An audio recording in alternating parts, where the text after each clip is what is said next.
हरे कृष्ण कृष्ण कृष्ण हरे हरे, हरे राम राम राम हरे हरे। हरे कृष्ण कृष्ण कृष्ण हरे हरे, हरे राम राम राम हरे हरे। हरे कृष्ण कृष्ण कृष्ण हरे हरे, हरे राम राम राम हरे हरे। श्री राम चरित्रमानस। आप माया है और शिव जी भगवान हैं।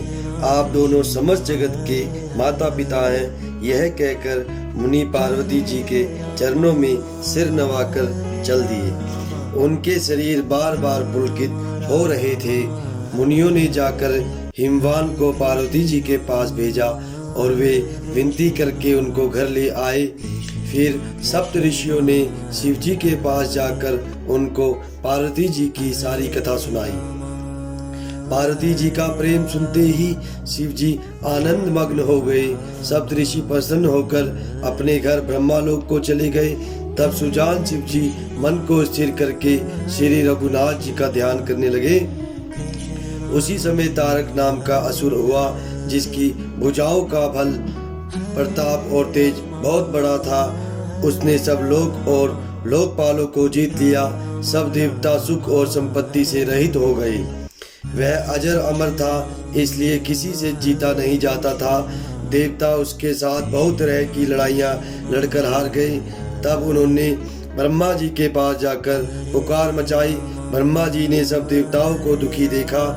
ब्रह्मा जी ने सबको समझाकर कहा, इस दैत्य की मृत्यु तब होगी जब शिव जी के वीर्य से उत्पन्न पुत्र इसको युद्ध में वही जीतेगा। मेरी बात सुनकर उपाय करो, ईश्वर सहायता करेंगे और काम हो जाएगा। सती जी ने जो दक्ष के यज्ञ में देह का त्याग किया था, उन्होंने अब हिमाचल के घर जाकर जन्म लिया है। उन्होंने शिव जी को पति बनाने के लिए तप किया है। इधर शिव जी सब छोड़ छाड़ कर समाधि लगा बैठे हैं। यद्यपि है तो बड़े असमंजस की बात, तथापि मेरी एक बात सुनो। तुम जाकर कामदेव को शिव जी के पास भेजो। वह शिव जी के मन में शोक उत्पन्न करे, उनकी समाधि भंग करे। तब हम जाकर शिव जी के चरणों में सिर रख देंगे और जबरदस्ती उन्हें राजी करके विवाह करा देंगे। इस प्रकार से भले ही देवताओं का हित हो और तो कोई उपाय नहीं है। सबने कहा यह सम्मति बहुत अच्छी है। फिर देवताओं ने बड़े प्रेम से स्तुति की। तब विषम 5 बाण धारण करने वाला और मछली के चिन्ह युक्त ध्वजा वाला कामदेव प्रकट हुआ।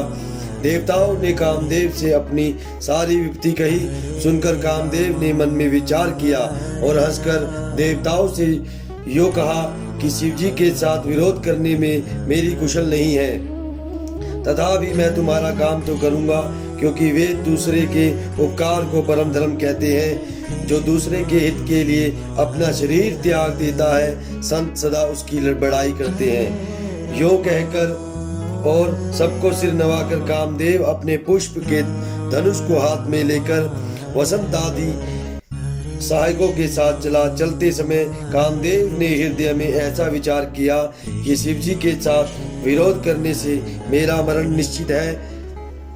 तब उसने अपना प्रभाव फैलाया और समस्त संसार को अपने वश में कर लिया। जिस समय उस मछली के चिन्ह की ध्वजा वाले कामदेव ने कोप किया, उस समय क्षण भर में ही वेदों की सारी मर्यादा मिट गई।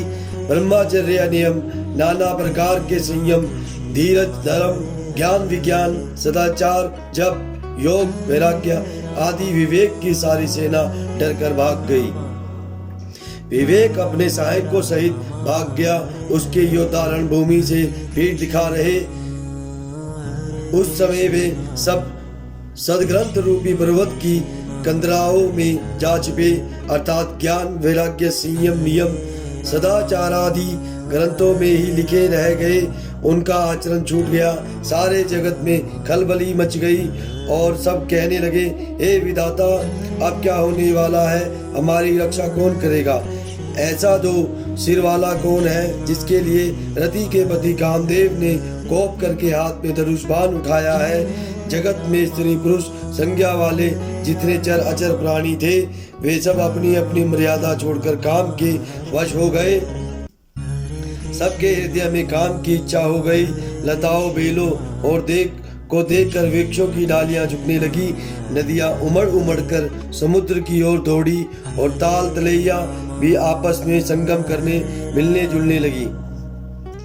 जब जड़, वृक्ष, नदी आदि की यह दशा कही गई, तब चेतन जीवों की करनी कौन कह सकता है। आकाश, जल और पृथ्वी पर विचरने वाले सारे पशु पक्षी अपनी संयोग का समय भुलाकर काम के वश हो गए। सब लोग कामंद होकर व्याकुल हो गए। चकवा चकवी रात दिन नहीं देखते। देव दैत्य, मनुष्य, किन्नर, सर्प, प्रेत, पिशाच, भूत, बेताल ये तो सदा ही काम के गुलाम है। यह समझकर मैंने इनकी दशा का वर्णन नहीं किया।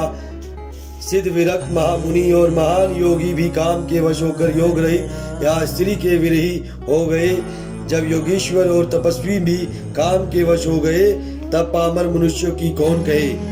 जो समस्त चराचर जगत को ब्रह्मा में देखते थे, वे अब उसे स्त्री में देखने लगे।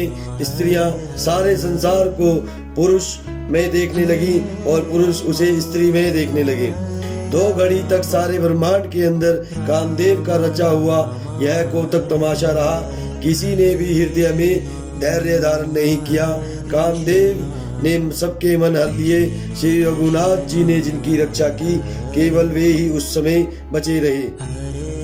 2 घड़ी तक ऐसा तमाशा हुआ जब तक कामदेव शिव जी के पास पहुंच गया। शिव जी को देखकर कामदेव डर गया। तब सारा संसार फिर जैसा का तैसा स्थिर हो गया।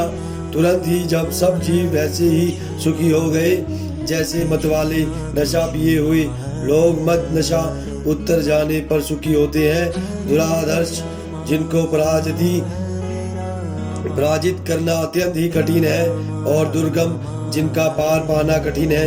भगवान संपूर्ण ऐश्वर्य, धर्म, यश, श्री, ज्ञान और वैराग्य रूप 6 ईश्वरीय गुणों से युक्त रुद्र महाभयंकर शिव जी को देखकर कामदेव भयभीत हो गया। लौट जाने से लज्जा मालूम होती है और करते कुछ बनता नहीं। आखिर मन में मरने का निश्चय करके उसने उपाय रचा। तुरंत ही सुंदर ऋतुराज वसंत को प्रकट किया। फूले हुए नए नए वृक्षों की कतारें सुशोभित हो गई।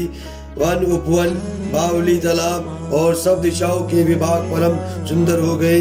जहाँ तहाँ मानो प्रेम उमड़ रहा है। इसे देखकर मरे मनों में भी कामदेव जाग उठा। मरे हुए मन में भी कामदेव जागने लगा। वन की सुंदरता कहीं नहीं जा सकती। काम रूपी अग्नि का सच्चा मित्र शीतल मंद सुगंधित पवन चलने लगा। सरोवर में अनेकों कमल खिल गए, जिन पर सुंदर भैरों के समूह गुंजार करने लगे। राजहंस, कोयल और तोते रसीली बोली बोलने लगे और अप्सराएं गा गा कर नाचने लगी। कामदेव अपनी सेना समेत करोड़ों प्रकार की सब कलाएं उपाय करके हार गया, पर शिव जी की अचल समाधि ना डिगी। तब कामदेव क्रोधित हो उठा। आम के वृक्ष की एक सुंदर डाली देखकर मन में क्रोध से भरा हुआ कामदेव उस पर चढ़ गया। उसने पुष्प धनुष पर अपने 5 बाण चढ़ाए और अत्यंत क्रोध से लक्ष्य की ओर ताककर उन्हें कान तक तान लिया। कामदेव ने तीक्ष्ण 5 बाण छोड़े जो शिव जी के हृदय में लगे। तब उनकी समाधि टूट गई और वे जाग गई। ईश्वर शिव जी के मन में बहुत क्षोभ हुआ। उन्होंने आंख खोलकर सब ओर देखा। जब आम के पत्तों में छिपे हुए कामदेव को देखा तो उन्हें बड़ा क्रोध हुआ, जिससे तीनों लोग कांप उठे। तब शिव जी ने तीसरा नेत्र खोला। उनके देखते ही कामदेव जलकर भस्म हो गया। जगत में बड़ा हाहाकार मच गया। देवता डर गए, दैत्य सुखी हुए, भोगी लोग काम सुख को याद करके चिंता करने लगे और साधक योगी निष्कंटक हो गए। योगी निष्कंटक हो गए। कामदेव की स्त्री रति अपने पति की यह दशा सुनते ही मूर्छित हो गई। रोती चिल्लाती और भांति भांति से करुणा करती हुई वह शिव जी के पास गई। अत्यंत प्रेम के साथ अनेकों प्रकार से विनती करके हाथ जोड़कर सामने खड़ी हो गई।